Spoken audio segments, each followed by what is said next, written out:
Hi, Jamie Jones from the Dow Jones Exchange. During this time of holiday festivities, I'd like to share a bit about a celebration from long ago and far away in a time of magic. The folks of that time and place had varied and rich celebrations throughout the year. They were mostly focused on the nature of life as it changes. They didn't use the term holiday as we do. Instead, these events were referred to as passings. The light in the sky above passed through predictable phases. The seasons passed in a foreseeable fashion. People passed from the womb into the here and now, and later they passed from the here into another now. Each community had a gathering place where they came together to celebrate these and other passings. Over time, they collectively created their own rituals and customs that reflected and honored the region where they lived, because there were, as now, mountain folk and river folk and plains folk and so on. Now, this time of year in the Northern Hemisphere, everyone celebrated the passing of darkness, also called the longest night. This was the ending of one cycle and the beginning of a new one. As the sun set, everyone gathered together and they brought their favorite foods for a feast and items they created throughout the previous year for the Great Exchange.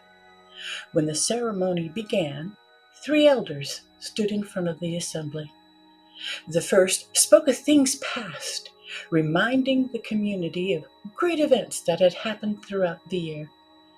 The next elder spoke of the future and the importance of renewal, reminding everyone that this was the time to put aside anything they did not want to take with them into the next cycle, whether that be grievances toward another or fears and worries they may be harboring in their hearts. The third elder then rose up to remind everyone of the here and now.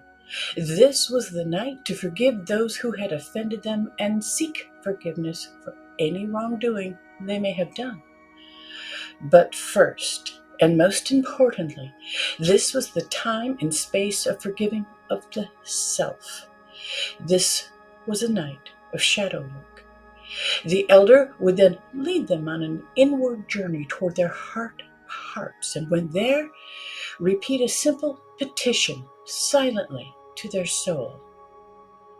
I'm sorry. Please forgive me. Thank you. I love you. As this part of the evening went on, fires dimmed and candles were extinguished, and a safe, comforting darkness enveloped the room as hearts opened and tears fell. When the elders felt the moment peak, the first elder lit a candle and repeated the supplication out loud this time to the next elder, who then did the same for the next one.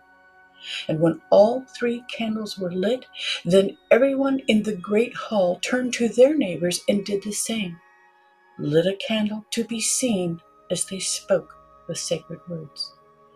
This continued until a great bell was rung, marking the night had reached its apex and was now moving toward the light of a renewed dawn.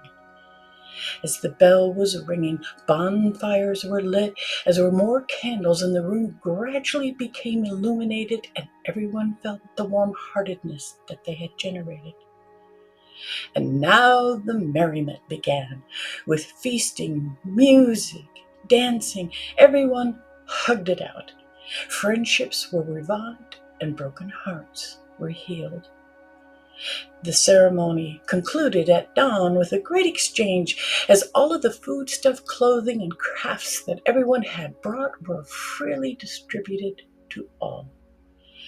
Everyone was welcomed to anything, because that's how communities work.